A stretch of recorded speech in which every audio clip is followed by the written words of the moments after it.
Ladies and gents, before I say anything else, I'm going to start off with two words. Don't panic. And I'll explain why shortly. Now, this is a highly requested video, and this is a very big topic to cover. Today, we're not just discussing what iOS 14 means for online marketing agencies like you and me.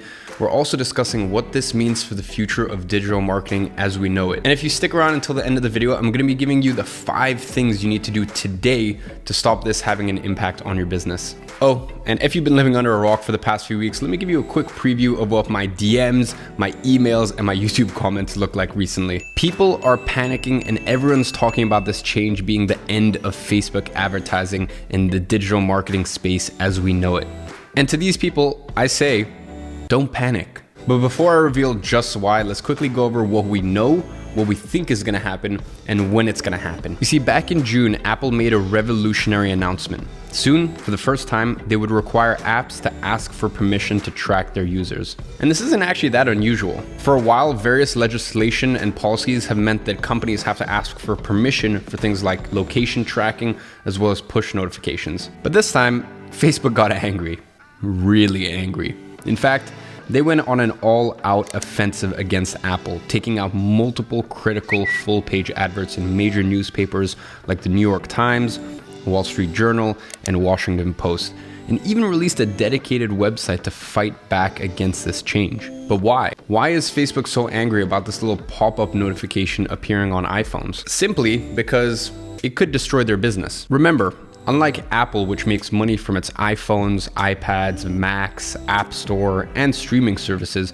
Facebook has no physical products. They have nothing to sell. Well, strictly, that's not true. Senator, we run ads. They sell you. Facebook makes tens of billions of dollars every year selling your data to advertisers and space on their platforms for them to advertise.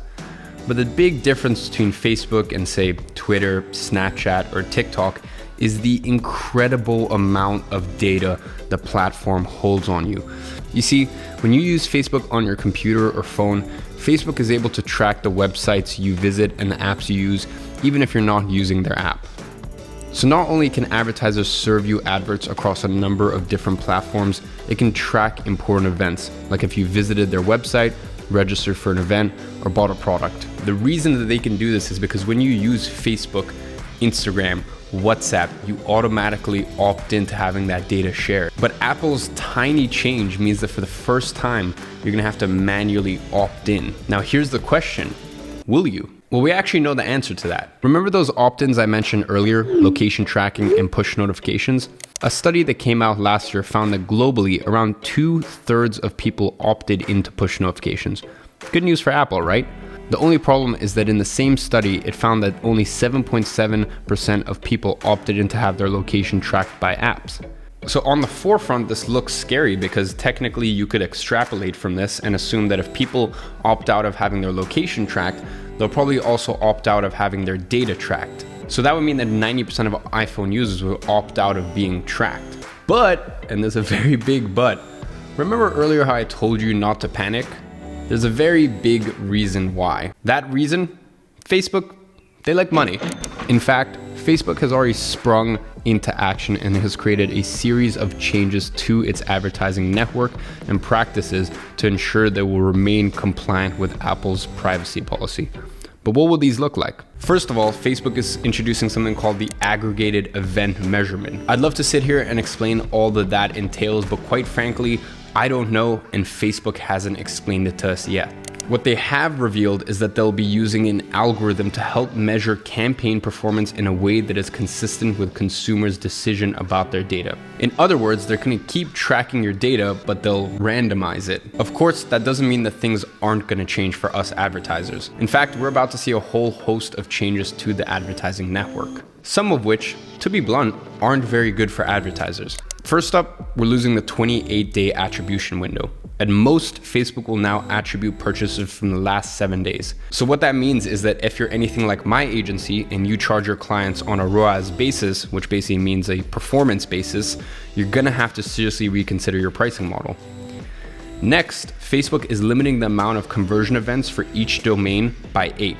Now for 99% of marketers, this isn't and shouldn't be an issue But for some, they're gonna have to make some tricky decisions about which of these events to prioritize. These are inconveniences. Every single one of these little changes that Facebook introduces is a bit of a headache, and if I'm being honest, I'd rather not deal with them. But here's the thing about being a marketing professional. It's your job to be aware of these changes and implement them. And look, maybe I'm just not that concerned about these changes because I saw the entire frenzy that went on in 2018, the whole GDPR scare, and everyone worried that this will be the end of email marketing and Facebook ads and Google ads. And technically on paper, I consider that to be a much sort of scarier change or legislation put in compared to what Apple has done.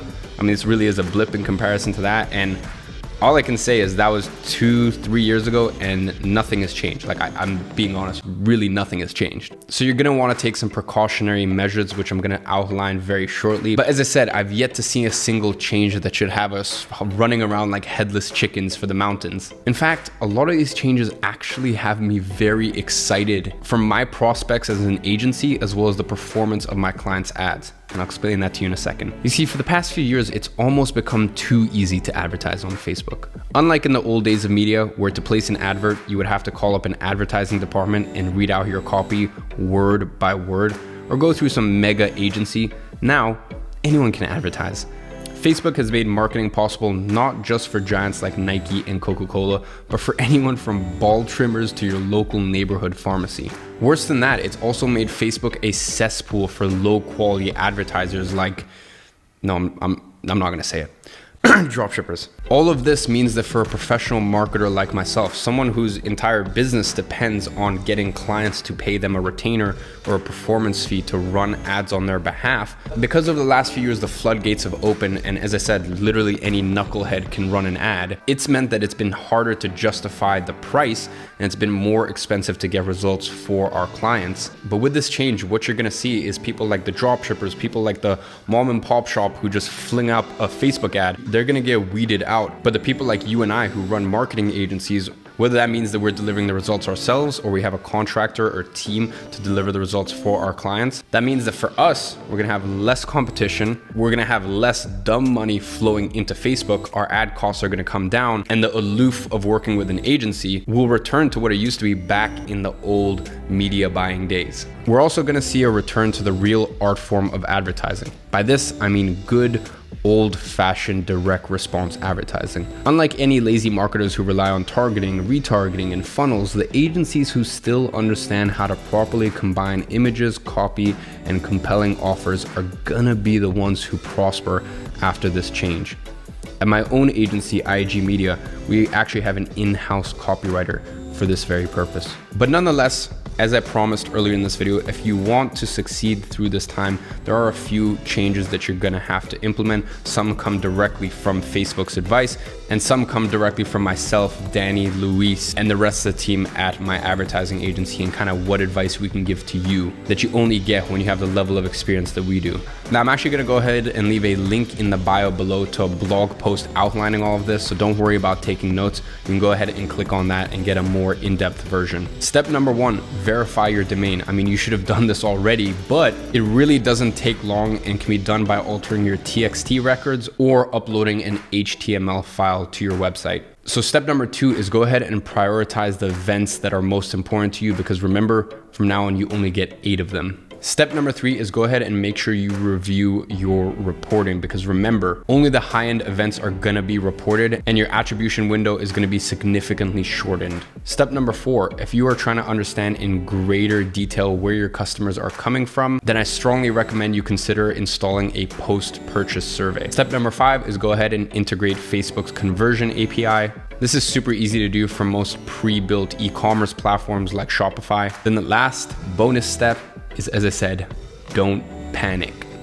This is a big change, but if, as marketers, we adapt to the times, as always, not only will you survive, but you'll actually thrive and come out on top for some of the reasons I listed earlier in this video.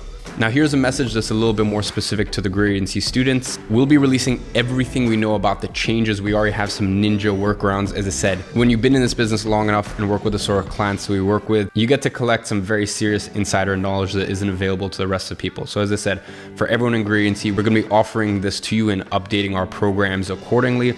Also, we're going to be offering extra support to actually help you implement some of this, especially for our copy paste agency members. So for all the CPA students, you know that on the Wednesday call, we go for anywhere from an hour and a half to 4 hours. But obviously there's that call on Sunday that's a little bit more ad related and funnel related. So Danny and Luis have already been implementing a ton of stuff with our clients, and we're already ready for further changes. So as I said, he'll be working on a more intimate and one-on-one basis with our copy paste agency students, helping you set this up yourself. So apart from the Wednesday call with me, make sure you go to the Sunday call with Danny. As I said, that runs anywhere from 90 minutes to 4 hours sometimes. And to the wider digital marketing community, go ahead and drop any advice you have below, any changes that you're implementing in order to prepare for this. And as always, that brings it to the end of this video. I hope you guys enjoy this one. Go ahead and smash the like button if you like these sorts of videos. Obviously, this takes me a long time to prepare. This isn't one of my Q&As where I can just hit record and go, because I want to make sure that I'm getting as much information to you and packing it in the most poignant way possible. So I spend a lot of time